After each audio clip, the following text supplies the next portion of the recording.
आओ बच्चों, आज मैं आपको सुरभि हिंदी पाठ्यमाला भाग 4 से पाठ 11 जिसका नाम पोंगल है को पढ़ाने जा रहे हैं।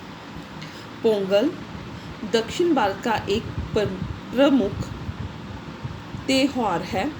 ये विशेषकर तमिलनाडु में बड़े उत्साह तथा उमंग के साथ मनाया जाता है। अब मैं आपको ये पाठ पढ़कर बताऊंगी कि ये उत्सव कैसे मनाया जाता है।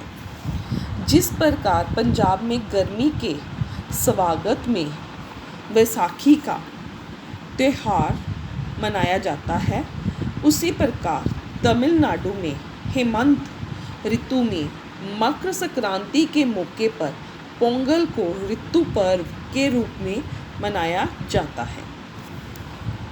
पोंगल के त्यौहार का संबंध सीधा कृषि से जुड़ा हुआ है। जैसे पंजाब में बैसाखी का संबंध खेती से है, उसी प्रकार पोंगल का भी संबंध कृषि यानी खेती से है। जनवरी के महीने में धान की फसल, धान का अर्थ चावल, धान की फसल पककर तैयार हो जाती है और पोंगल के पहले इसकी कटाई आ जाती है। तमिल भाषा में उबालने या पकाने के अर्थ में पोंगल शब्द का प्रयोग होता है।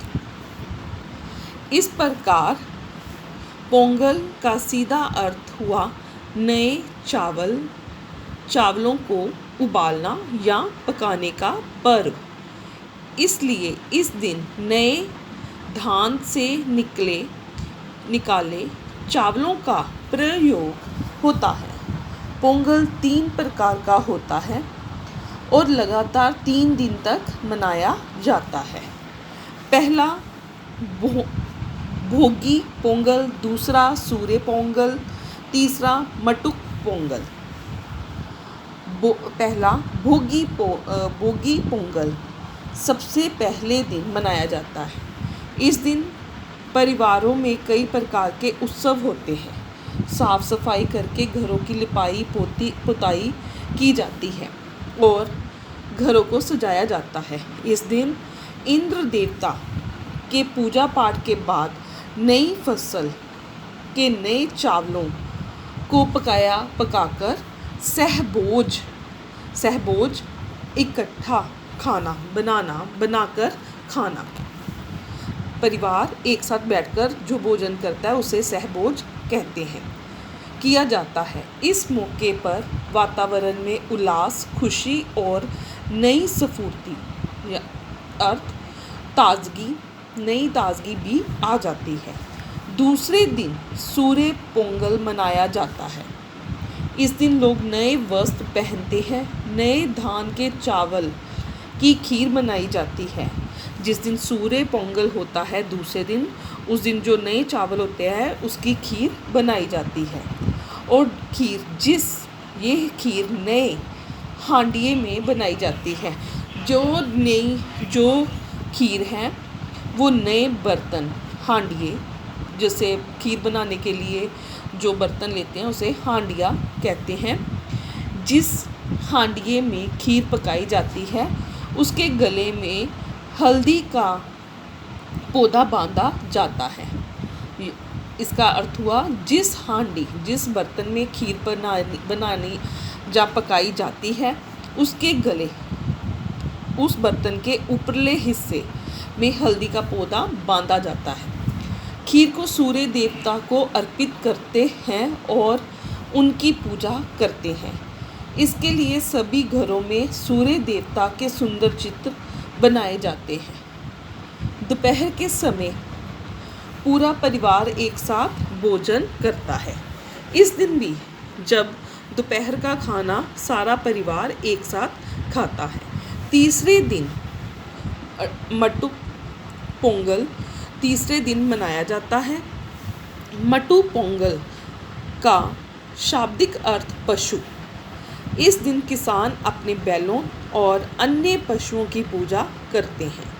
पशुओं को अनेक प्रकार से सजाया जाता है।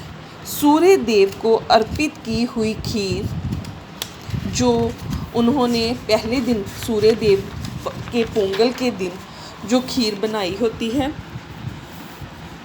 मटुक पोंगल के दिन पशुओं को वह खीर खिलाते हैं।